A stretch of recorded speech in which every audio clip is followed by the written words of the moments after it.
الفخامة محمد مرسي رئيس جمهورية مصر العربية وأدعوه إلى التكلم أمام الجمعية.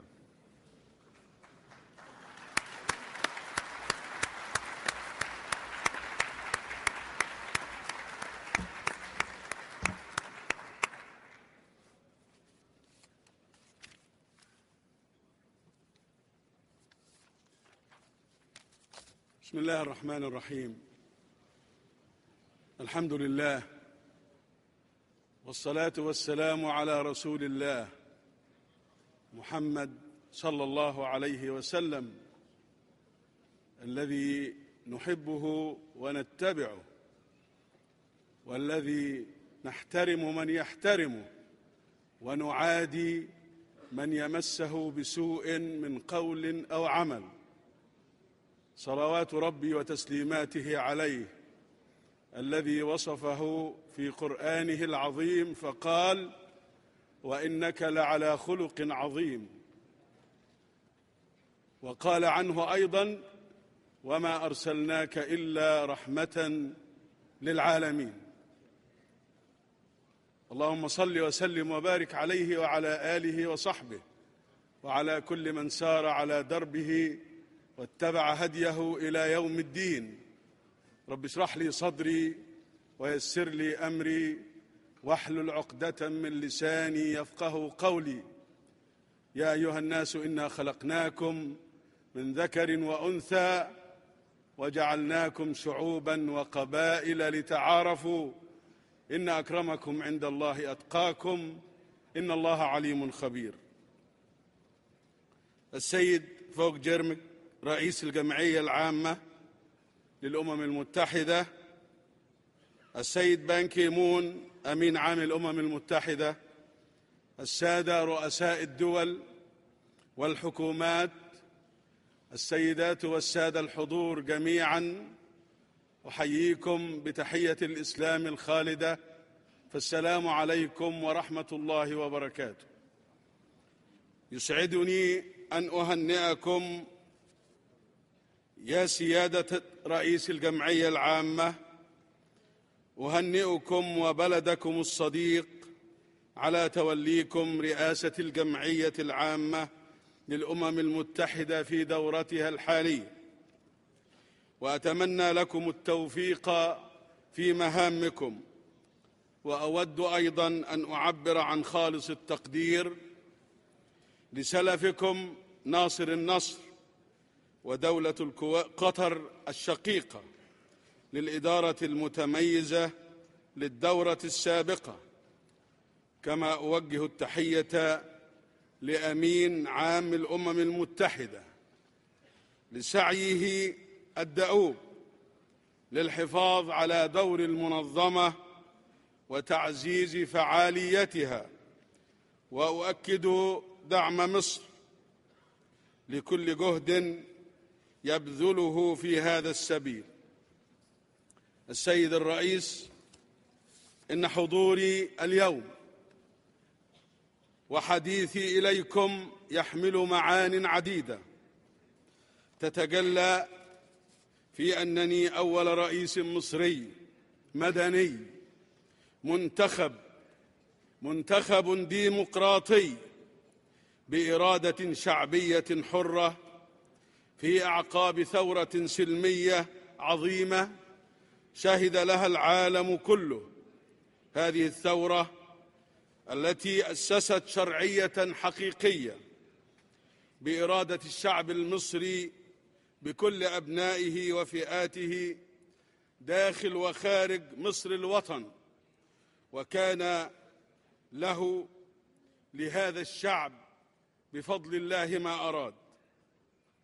إن كل مصري اليوم يشعر بثقة في النفس تضعه على أرضية حضارية وأخلاقية في أعلى مستوياتها، فقد حققنا خطوات متلاحقة وفعالة في مسيرة البناء والنهضة، سعياً إلى ما يتطلع إليه شعب مصر لإقامة الدولة المصرية الحديثة، الدولة الوطنية الديمقراطية الدستورية القانونية الحديثة التي تستوعب العصر، دولة تقوم على سيادة القانون وعلى الديمقراطية واحترام حقوق الإنسان دون تفريط في القيم الراسخة في وجدان أبناء مصر جميعهم، دولة تنشد العدل والحق والحرية والكرامة والعدالة الاجتماعية. إن الثورة المصرية التي أسست الشرعية التي أمثلها، إن الثورة المصرية التي أسست الشرعية التي أمثلها أمامكم اليوم لم تكن نتاج لحظة أو انتفاضة عابرة، كما أنها لم تكن أبداً رياحاً هبت في ربيع أو خريف. إن هذه الثورة وما سبقها ولحقها من ثورات في المنطقة جاءت نتيجة لكفاح طويل لحركات وطنية حقيقية أرادت الحياة مع أبناء الوطن جميعاً بعزة وكرامة، وهي بذلك هذه الثورة تعبر عن حكمة التاريخ وتدق ناقوس إنذار لكل من يحاول أن يقدم مصالحه على مصالح الشعوب. السيد الرئيس، إن رؤية مصر الجديدة التي نسعى إلى تحقيقها بإذن الله لوطننا مصر هي في ذات الوقت إطار العمل الذي نقدمه للعالم ونسعى للتعاون من خلاله مع المجتمع الدولي في سياق من الندية والاحترام المتبادل، يشمل عدم التدخل في شؤون الدول الأخرى وتطبيق المبادئ والمواثيق والمعاهدات الدولية التي نؤكد التزامنا بها، وفي مقدمتها ميثاق الأمم المتحدة الذي شاركت مصر في صياغته. خلال العمل المستمر والجهد المخلص سعياً إلى تسوية المشكلات ومعالجة جذورها دون الإخلال بمبادئ القانون ولا بالقيم الثابتة التي ينذر التفريط فيها بعواقب وخيمة للمجتمع الدولي إن لم ينتبه لذلك العقلاء والمخلصون في هذا العالم. السيد الرئيس، إن أولى القضايا التي ينبغي أن يشترك العالم في بذل كل جهد ممكن لتسويتها على أسس العدالة والكرامة هي القضية الفلسطينية. إن عقوداً طويلة مضت منذ أن عبر الشعب الفلسطيني عن عزمه لاستعادة كل حقوقه وبناء دولته المستقلة وعاصمتها القدس الشريف، ورغم جهاد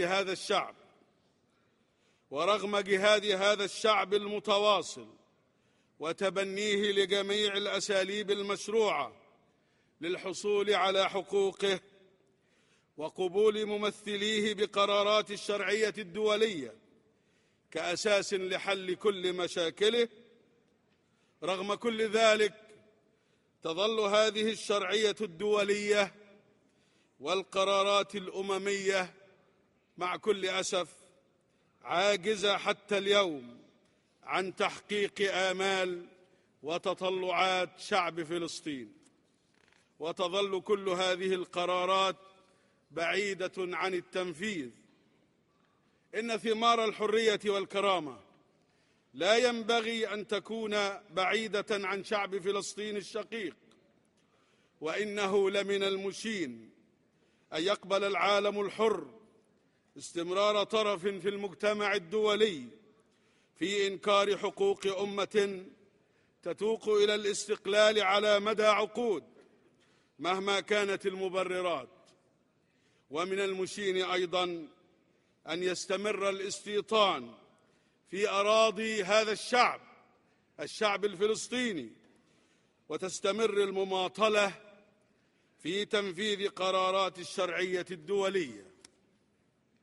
إنني ومن منطلق الدفاع عن الحق والحرية والكرامة الإنسانية، ومن منطلق واجبي نحو الأشقاء في فلسطين، أضع المجتمع الدولي أمام مسؤولياته التي تحتم تحقيق السلام العادل والشامل، وإنهاء جميع مظاهر احتلال الأراضي العربية، وتطبيق القرارات الدولية ذات الصلة. وأدعو إلى ضرورة التحرك وبشكل جاد ومن الآن لوضع حد للاحتلال وللاستيطان ولتغيير معالم القدس المحتلة.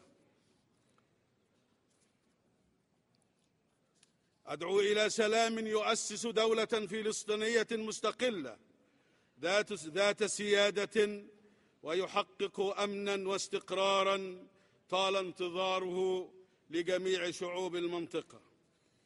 ومن ذات المنطلق أؤكد دعم مصر لأي تحرك فلسطيني في الأمم المتحدة، وأدعوكم جميعا كما أيدتم ثورات الشعوب العربية، أدعوكم إلى دعم أبناء فلسطين للحصول على الحقوق الكاملة المشروعة لشعب يناضل ويجاهد لنيل حريته وبناء دولته المستقلة.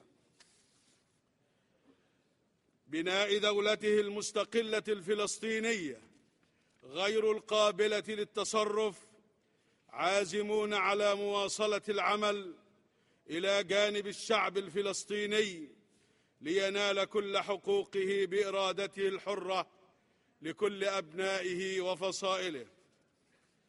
السيد الرئيس،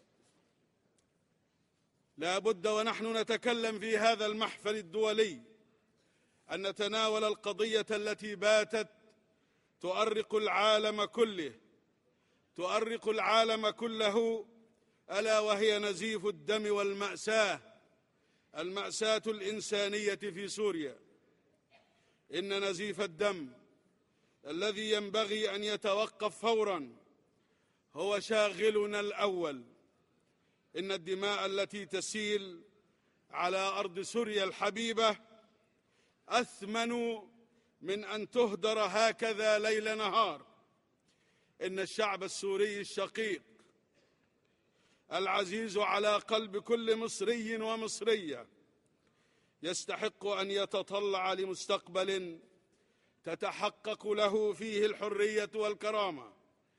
وقد كان هذا جوهر التحرك الذي بادرت باقتراحه في مكة المكرمة خلال شهر رمضان الماضي، وأكدت عليه في مناسبات لاحقة. درءا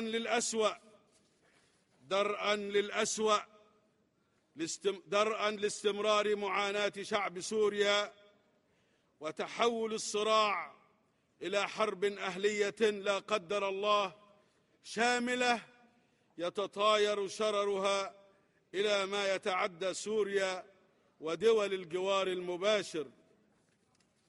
لقد شرعت مصر بالفعل مع الدول الثلاث الأخرى المعنية بمبادرة في عقد لقاءات أظهرت وجود العديد من القواسم المشتركة، وسوف نستمر في العمل لوضع حد لمعاناة شعب سوريا وإتاحة الفرصة لكي يختار بإرادته الحرة بعد أن ينتهي هذا النظام.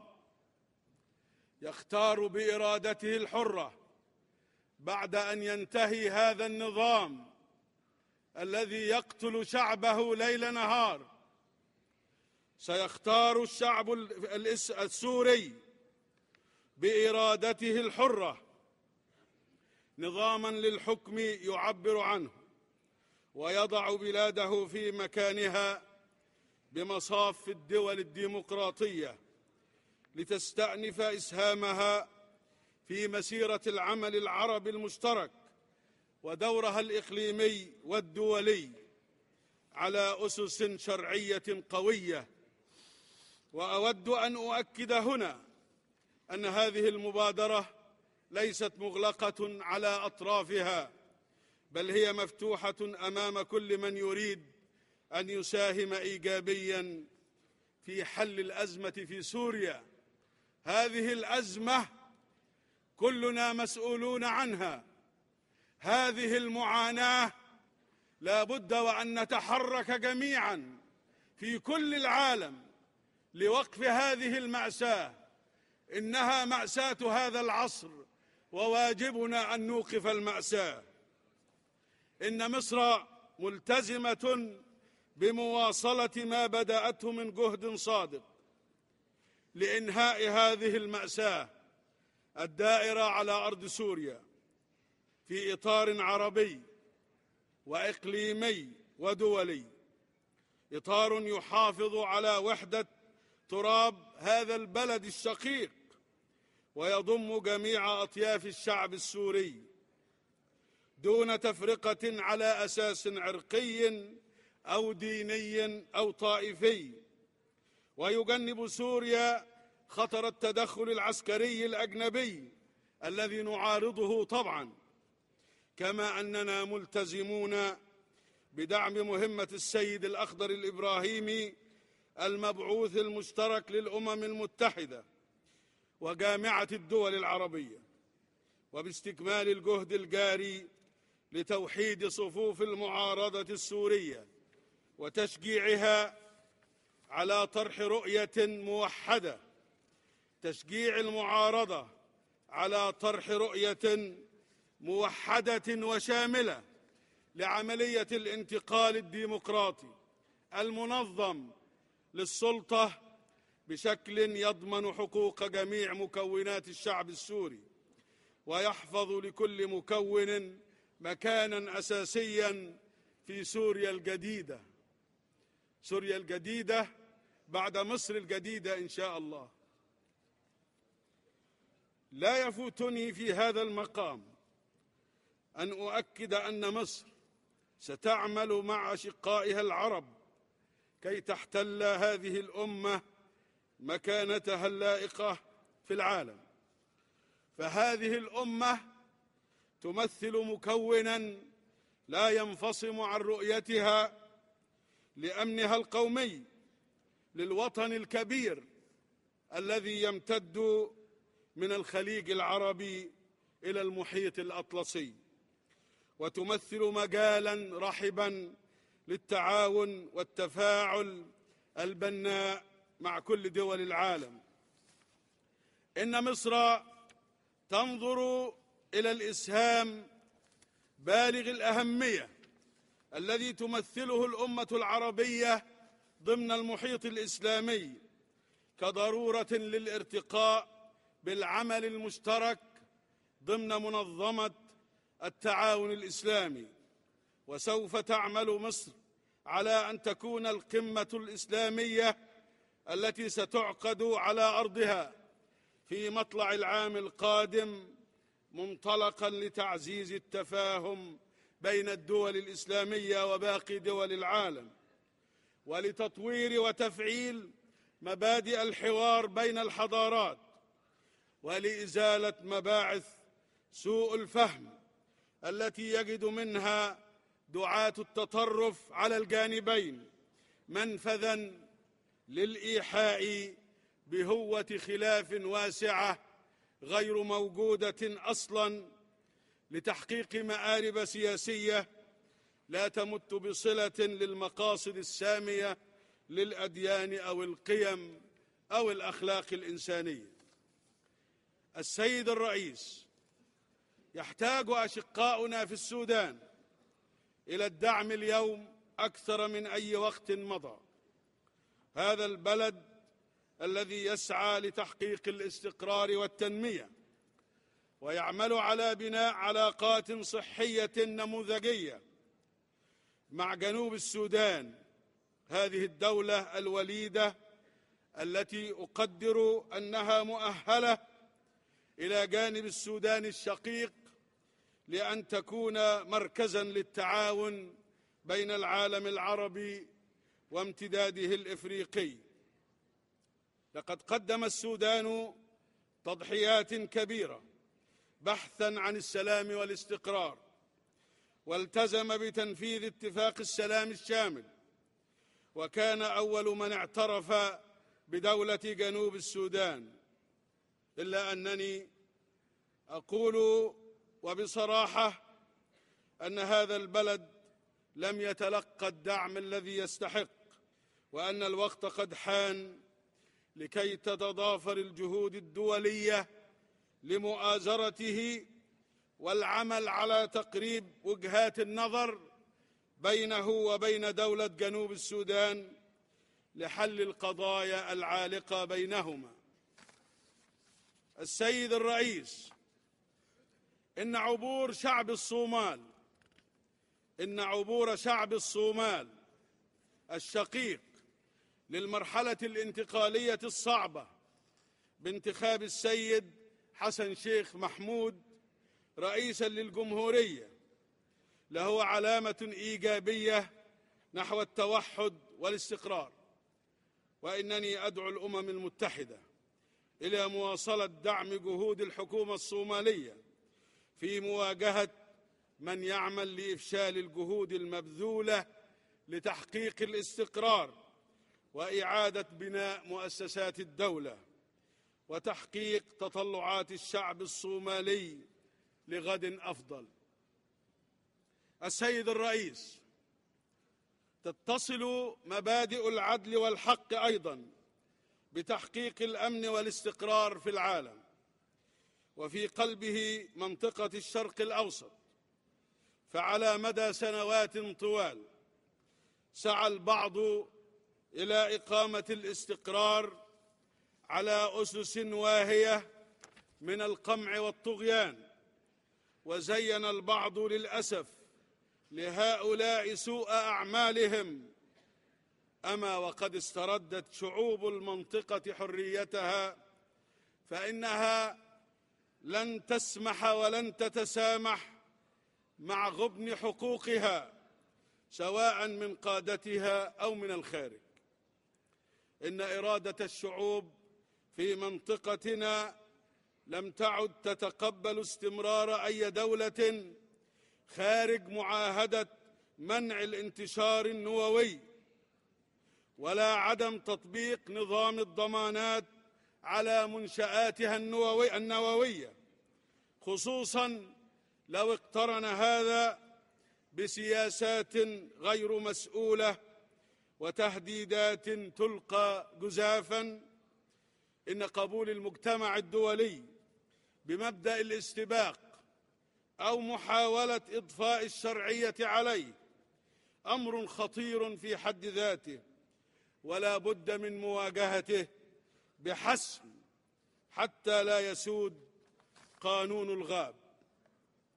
ووعياً من مصر بالتهديد الذي يمثله الوضع القائم لاستقرار هذه المنطقة الهامة بما تحويه من مصادر طبيعية وممرات تجارية، فإننا نؤكد ضرورة تعبئة الجهود الدولية لعقد المؤتمر الخاص بإخلاء منطقة الشرق الأوسط من الأسلحة النووية وكافة أسلحة الدمار الشامل في موعده قبل نهاية العام الجاري 2012، وبمشاركة كل الأطراف المعنية دون استثناء.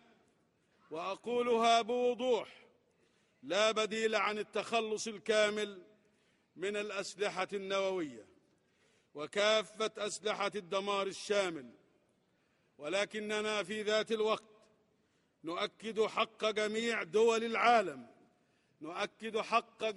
دول العالم ودول المنطقة، ومنها مصر بالطبع، في الاستخدام السلمي للطاقة النووية ضمن إطار معاهدة منع الانتشار النووي للأسلحة، وضرورة التزام كل هذه الدول بتعهداتها وتوفير الضمانات اللازمة لدول الإقليم لإزالة أي شكوك حول برامجها السلمية. السيد الرئيس، تمتد مفاهيم العدالة والحق والكرامة من منظورنا لتشمل الأطر التي تحكم العلاقات الدولية، ومما لا شك فيه أن أبسط مراجعة لمسيرة هذه العلاقات الدولية ستظهر مقدار الظلم الواقع على قارة إفريقيا. وأعتقد أنني لست بحاجة إلى تعداد التعهدات السابقة التي شهدتها هذه القاعة للارتقاء بمعدلات التنمية والنمو في إفريقيا من خلال المساعدات والاستثمار. إن على العالم مسؤولية دعم جهود إفريقيا بما يتعدى الوعود والأمنيات، وأن يقدم العون اللازم لها لاسترداد ثرواتها المنهوبة خلال حقب متعاقبة، وآخرها عندما تصور البعض أن دعم أنظمة جائرة سيساعد في تحقيق استقرار زائف يضمن مصالحه، فيما كانت هذه الأنظمة تبذر الفساد وتهرب الثروات إلى خارج الأوطان. إنني أدرك أن تحقيق الأهداف المبتغاة لا يتم إلا من خلال مشاركة أبناء القارة أنفسهم وتحملهم لمسؤولياتهم، وهو أمر لا شك أننا جميعا كأفارقة مستعدون له سعيا إلى مستقبل أفضل. إن علينا اليوم كأفارقة أن نحقق لقارتنا مجموعة من الأهداف الطموحة التي تثبت أقدام أبناء القارة على طريق التنمية المستدامة وتحقق تطلعاتهم نحو مستقبل أفضل ومشاركة حقيقية للقارة في النظام الدولي. وأؤكد أن مصر مستمرة في العمل مع أشقائها في إفريقيا، وهي على استعداد للتعاون مع أي طرف داخل القارة أو خارجها لرفع مستوى المعيشة في إفريقيا من خلال تبادل الخبرات والتجارب الناجحة.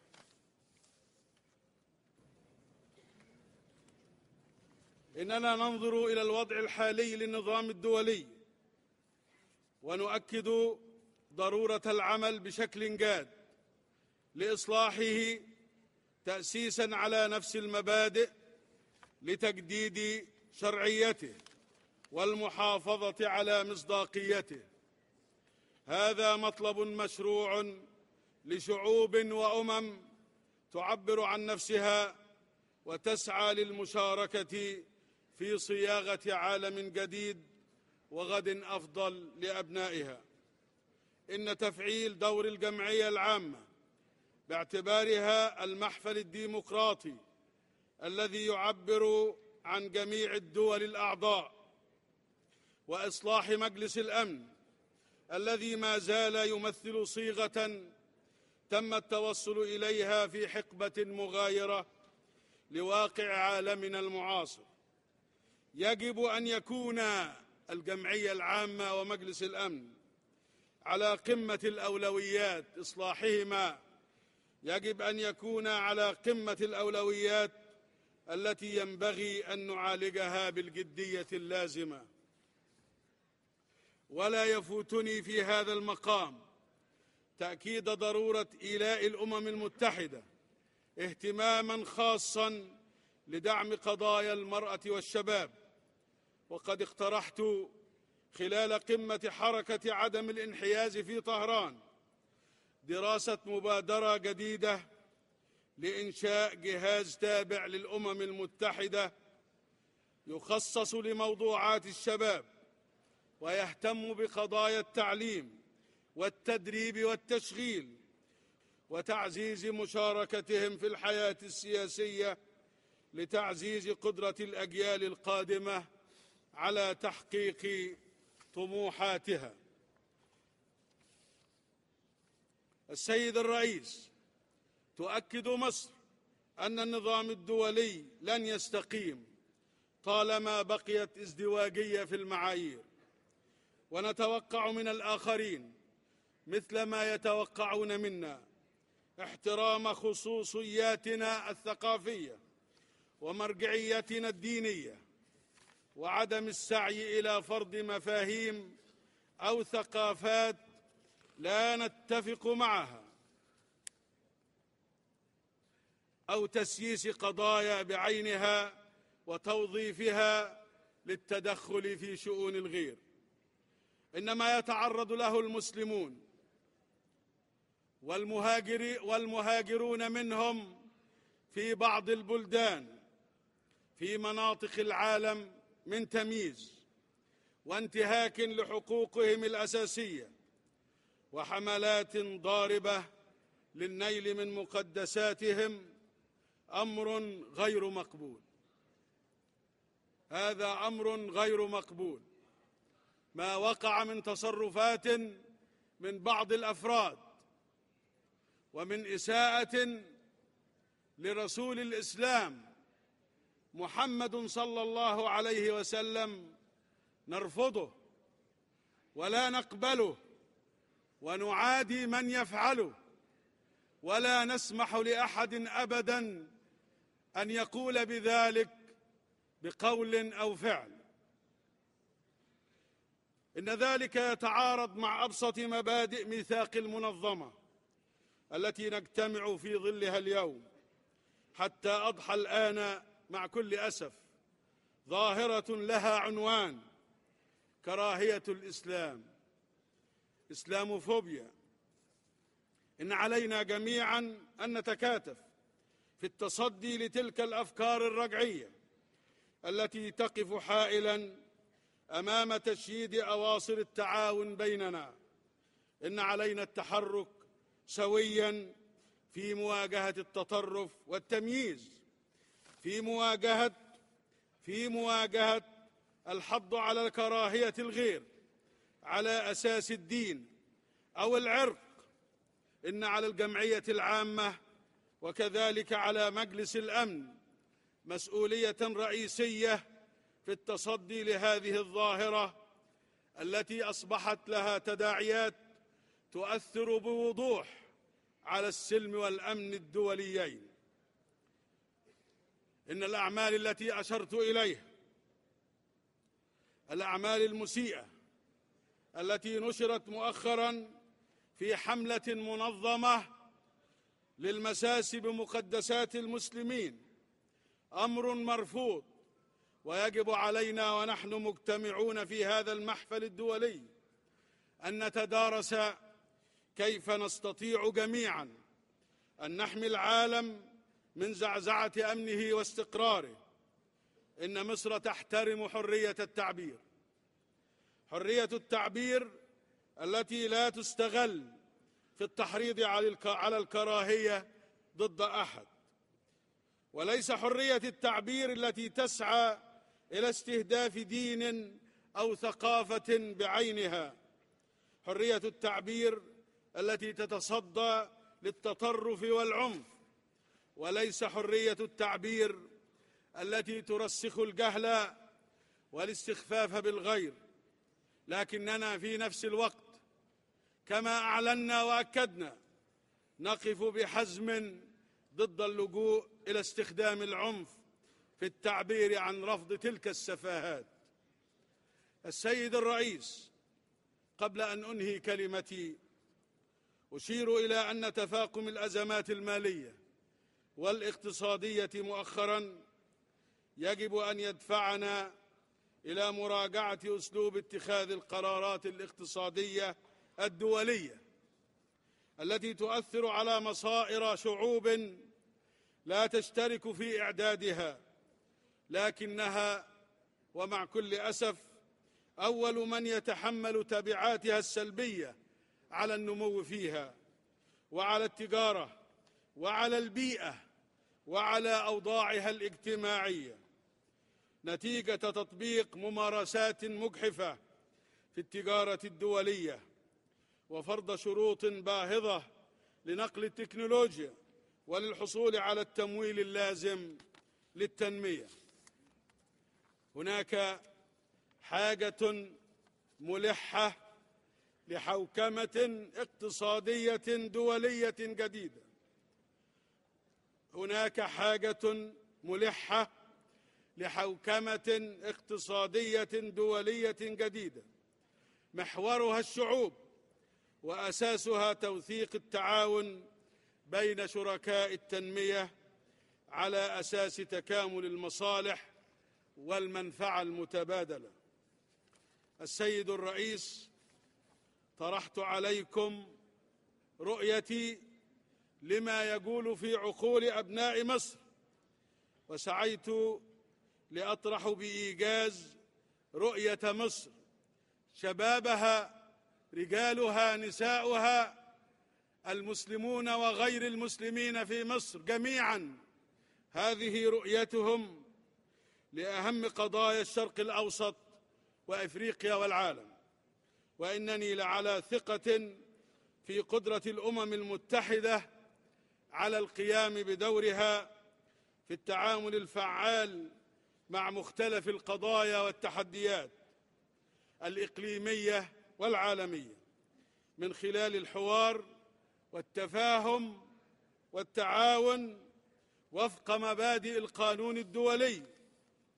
إن مصر الثورة لن تألو جهداً للتواصل بكل إخلاص مع جميع أعضاء المنظمة، وستظل دائماً في طليعة الجهود الدولية لتحقيق الحرية والعدالة والكرامة والعدالة الاجتماعية لجميع الشعوب، والأمن كذلك والاستقرار لدولنا جميعاً. أنظر إلى الأمام بتفاؤل كبير، وأرى السلام الذي ندعو إليه وهو يعم هذا العالم، السلام القائم على العدل، السلام الذي يعطي الجميع حقوقهم كاملة، السلام الذي لا يميز بين أحد، بين إنسان وإنسان لأي سبب. ولن يكون هذا السلام إلا إذا تعاوننا جميعا، إلا إذا أدركنا جميعا أننا متساوون وأننا نشترك في الكثير من الآمال والطموحات. السلام الذي جئت برسالة إليكم به هو سلام الحق والعدل، الاستقرار والتنمية، تبادل المنافع والمصالح، الحب والاحترام المتبادل. ولا أظن ذلك صعبا علينا جميعا إذا ما امتدت الأيادي بالتعاون بالنية الخالصة وبالأعمال الصالحة. والله يسمع ويرى، وكلنا أمل، وكل أمل في مستقبل أفضل لهذا العالم الذي أرجو له كل الخير. أشكركم جميعا، والسلام عليكم ورحمة الله وبركاته.